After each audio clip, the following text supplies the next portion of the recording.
Buen día a todos los seguidores de Proceso Digital y Departamento 19. Gracias por acompañarnos en este espacio de entrevistas en vivo. Nos encontramos esta mañana en nuestra sala de redacción con el abogado César Espinal. Él es coordinador del Observatorio de Política Criminal del Consejo Nacional Anticorrupción. Bienvenido, abogado. Muchísimas gracias por atender la invitación de Proceso Digital.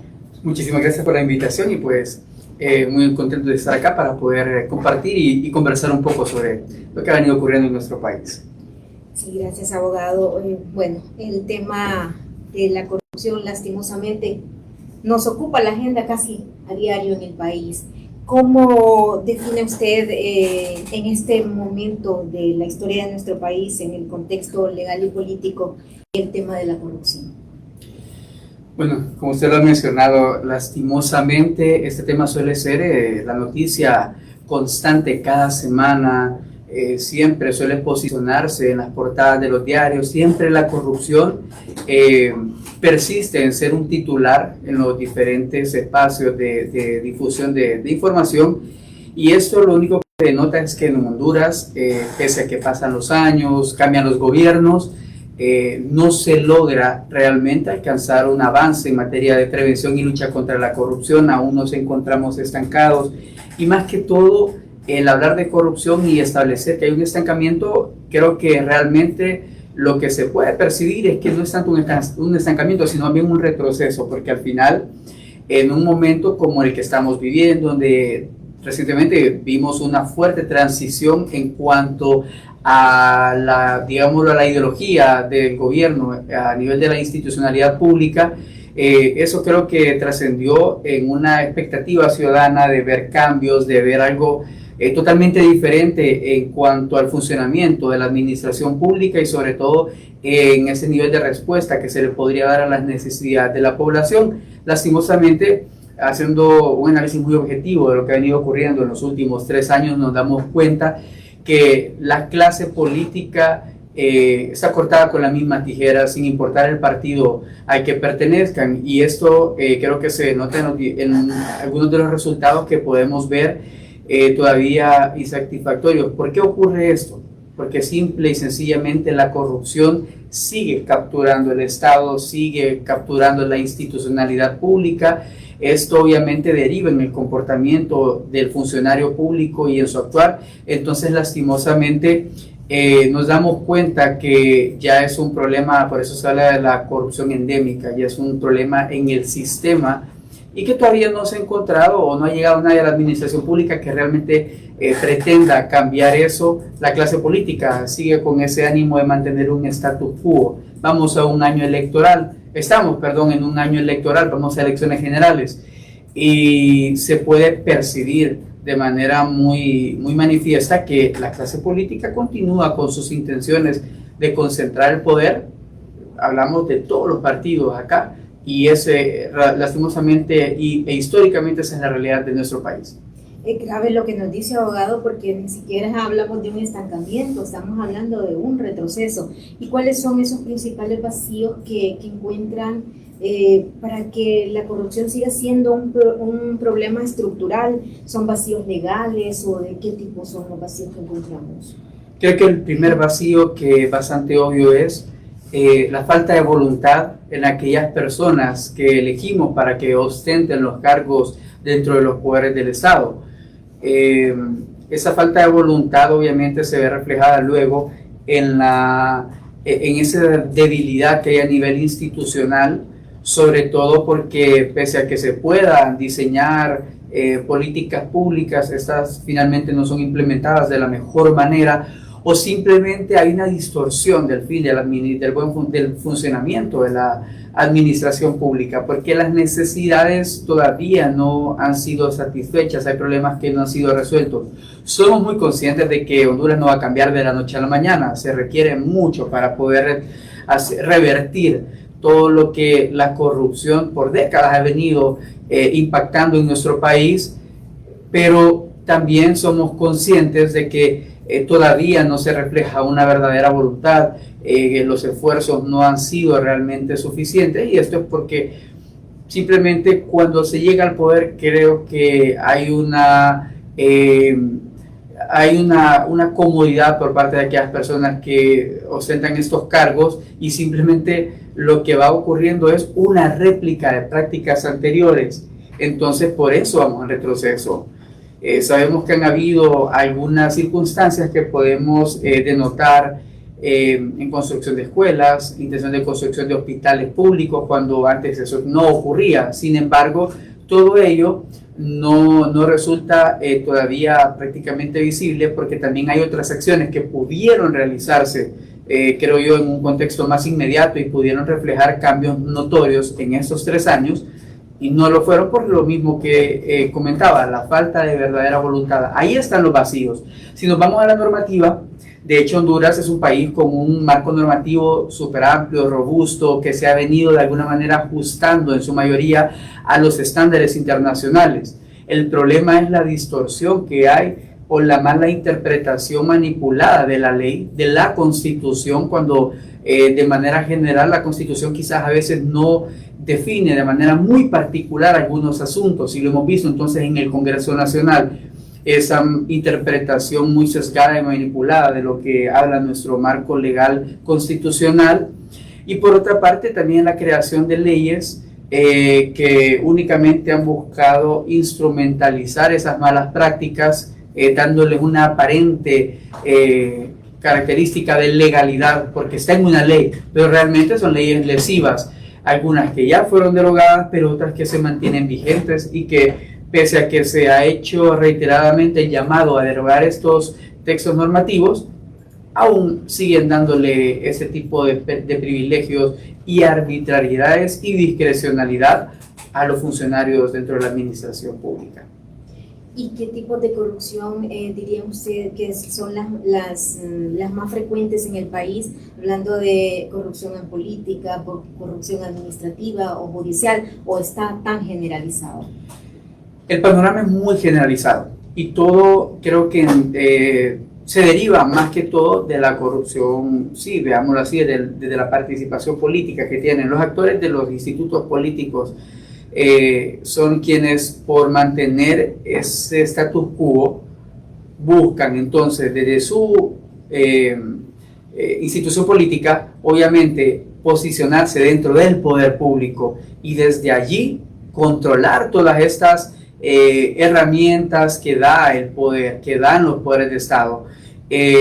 Una vez llegan al poder, distorsionan el fin del mismo, y con ello empiezan entonces a generar estos efectos y fenómenos de corrupción ya en el ámbito judicial, en el ámbito administrativo, porque todo lo condicionan y lo orientan a poder generar esa concentración del poder. Por eso el Consejo Nacional Anticorrupción ha presentado ya en 2 ocasiones y ha tratado de explicar lo lesivo de este fenómeno de la concentración del poder, que obviamente se da por actos de nepotismo, por actos de también buscar cómo orientar la ley a generar discrecionalidades desde la función de los jefes de poderes de Estado y haciendo una derivación hasta los puestos más básicos en la administración pública, con el fin de poder generar esos espacios de control, actos arbitrarios, y sobre todo manejar eso, la administración pública en favor únicamente de una faceta o grupos pequeños de poder político o de conveniencia de quienes están de turno dentro de la administración pública.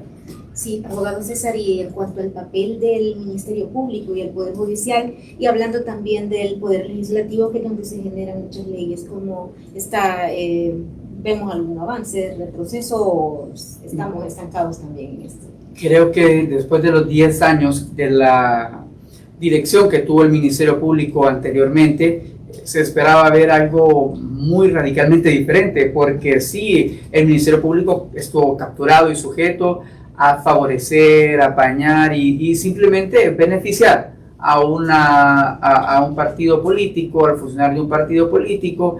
Y cuando pudimos nosotros ver algún tipo de un actuar diferente, cuando tuvimos el acercamiento y acompañamiento de una misión internacional como lo fue la MAXI, con la creación de una Fiscalía Especial que de manera muy independiente y muy imparcial logró judicializar casos, pero luego vimos cuál fue el resultado y la reacción que hubo de la clase política.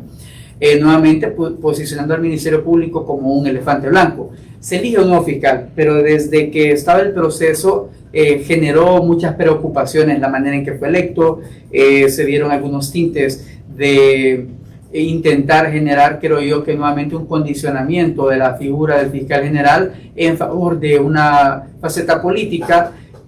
No podría aseverar que es así, sin embargo, vemos un actuar del fiscal general que pareciera que tiene en algunos momentos también algún comportamiento o algunas características que parece que hay selectividad en los casos. ¿Por qué? Porque muchas de las causas que se han impulsado, incluso en algún momento que se haya salido hasta en una cadena nacional para hablar de un caso en contra de un candidato de oposición política, eso deja mucho que desear. No estamos en desacuerdo con que se investigue, se judicialice, incluso se logre lograr algún tipo de condena, si el proceso penal lo define así, porque tiene que investigarse todo acto de corrupción sin importar quién sea. Pero hay algunas actitudes que han llamado la atención y nos hacen pensar, ¿será que este nuevo fiscal va a actuar igual que el anterior?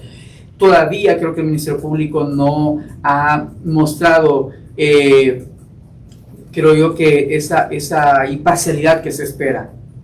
Todavía le queda mucho tiempo al fiscal para demostrar muchas cosas, entonces no lo condenaría desde ahora, pero sí todavía creo que mucho que desear con lo que se esperaba, porque los casos que se están impulsando pareciera que solo se orientan a quienes están de alguna forma en ese juego de la oposición política. Entonces deja mucho que desear porque estamos en año electoral. Y luego hablamos del Congreso Nacional, y ahí sí creo que podemos destacar muchos puntos negativos.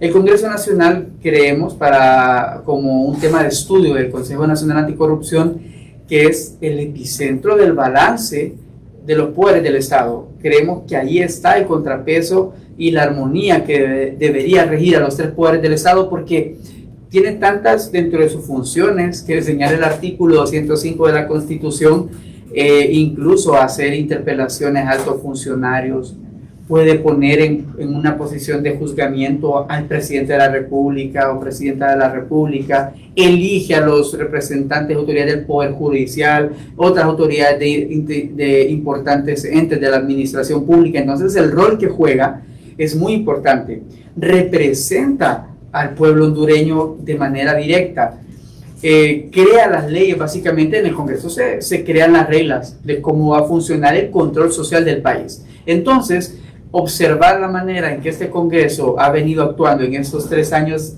deja bastante que desear, porque también ya veníamos de toda una temporada de Congresos Nacionales que se comportaron de manera muy nefasta, creando leyes para beneficiar intereses muy particulares, tanto de la clase política como de grupos de poder. Y simplemente este Congreso, si hablamos desde la parte de la función legislativa, desde la técnica parlamentaria, del comportamiento dentro del hemiciclo legislativo, había mucho retroceso, había mucho que se podía criticar antes. Viene ese Congreso a hacer prácticamente lo mismo. Entonces eso decepcionó mucho, decepciona bastante porque se esperaba ver un cambio. Y en cuanto a la creación de leyes o a revertir algunos de los pactos de impunidad y otras leyes lesivas que se crearon en el Congreso anterior, se han quedado a mitad de camino. Sabemos que han derogado leyes que era necesario hacerlo, y eso se reconoce y se aplaude, pero creemos que hay cosas muy obvias y que de hecho reiteradamente se ha exhortado y exigido al Congreso a derogarlas, y creo que ya son muchas las excusas para este momento el no haberlo hecho, porque al final se benefician todos. Entonces más pareciera que siguen pactando a nivel de la clase política entre las diferentes bancadas para seguir dándole vigencia a estas normas que les beneficia únicamente a ellos. Entonces creo que también el Congreso Nacional ha jugado un papel muy nefasto hasta este momento. Lo hemos dejado documentado con los diferentes informes del Mecanismo de Incidencia Ciudadana, que es el proyecto mediante el cual CNA hace un seguimiento y monitoreo y pone a disposición de la ciudadanía el análisis sobre cómo evaluar al Congreso Nacional. Y el Ministerio Público ha dado cuenta con las herramientas para realmente investigar grandes casos de corrupción o redes, o es aquí donde decimos que el país no cuenta con esas herramientas y que es necesario realmente un mecanismo anticorrupción externo como el que nos ha quedado de ver de la CICE. Bueno, allí creo que, bueno, si nos vamos al nivel de lo que ya la ley le da al Ministerio Público, creería yo que operativamente cuenta con lo suficiente para investigar y judicializar. Lo que le falta al Ministerio Público muchas veces es eso, la imparcialidad, la objetividad y sobre todo la voluntad para hacerlo. Y que incluso, como sabemos y como ya lo habíamos adelantado, y hay que reconocerlo, la corrupción es endémica, está muy interna dentro de todo el sistema, dentro de todo el aparato estatal. Entonces, ¿qué pasa? Sabiendo que la corrupción está de esa manera, no sería extraño que en algún momento también influye en el actuar de los funcionarios del Ministerio Público. Ha quedado más que demostrado que está de alguna manera ya la corrupción posicionada dentro del Poder Judicial. Tuvimos el año pasado un caso del juez que dirigía el circuito de criminalidad organizada, corrupción y medio ambiente, básicamente con la venta de casos. Entonces, al saber eso, también hay que entender que seguramente hay miembros del Ministerio Público involucrados en esto. Hubo una fiscal de la Fiscalía Especial contra el Crimen Organizado que también estuvo involucrada en temas de corrupción. Si atamos todo esto, nos damos cuenta de que obviamente ellos no son los únicos actores, han de haber más porque todo esto forma parte de una red. Es ahí entonces donde nos damos cuenta que al faltarle estos elementos de imparcialidad, objetividad y de pensar que necesitamos un Ministerio Público limpio, pero no lo tenemos, entonces nos lleva a pensar, aquí ocupamos creo que de algo más.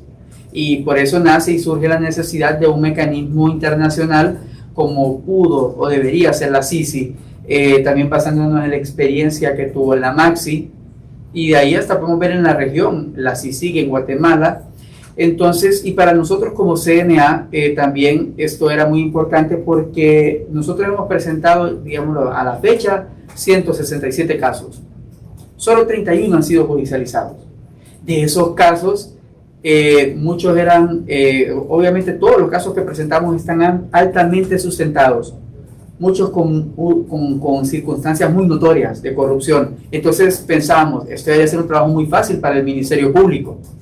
Lo que no había la voluntad de judicializarlo. Llegó la MAXI y iba a judicializar al menos 4 de estos casos de alto impacto que el CNA presentó, uno de ellos con condena, que fue el de la ex primera dama Roselena Bonilla de Lobo. Son casos que el CNA presentó y quien los llevó a judicializar fue la MAXI. Entonces ahí pensamos, ocupamos ese nivel de imparcialidad, ese nivel de objetividad y de autonomía para poder judicializar casos que seguramente la clase política todavía controla e impide que se judicialicen dentro del Ministerio Público.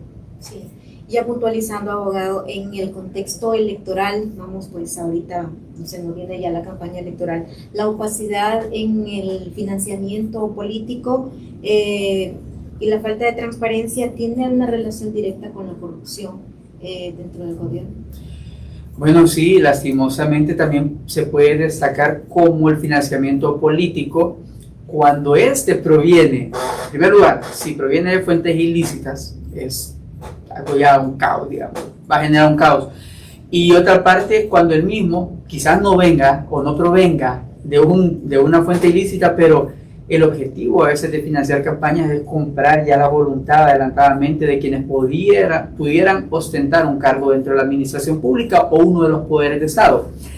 En el pasado quedó ya más que comprobado, una fuente de información muy fidedigna fue el juicio contra Juan Orlando Hernández, donde se dejó y otro juicio contra otros narcotraficantes, donde se dejó claro que hubo alta influencia de dinero del narcotráfico para poner en Honduras presidentes, poner alcaldes, poner diputados. Con ellos se compra todo el sistema y este va a tener que operar en favor de estos grupos criminales y otros grupos de poder. Los informes de la Unidad de Financiamiento y Transparencia, de la Unidad de Política Limpia, también han destacado como la falta de rendición de cuentas en el financiamiento de muchos de los candidatos deja esa fuerte duda. Si no rinden cuentas es porque no quieren que se enteren de dónde está proveniendo su fuente de financiamiento. Y si nos basamos entonces en la simple casuística, es decir, lo que son los hechos pasados, lo que ha venido ocurriendo, las malas prácticas comprobadas, nos hace pensar quién está financiando, quién quiere poner ahora alcaldes, quién quiere poner diputados, quién quisiera poner presidentes en Honduras para seguir controlando todo el poder público desde afuera para beneficiarse. Eso es, creo que, una preocupación bastante grave.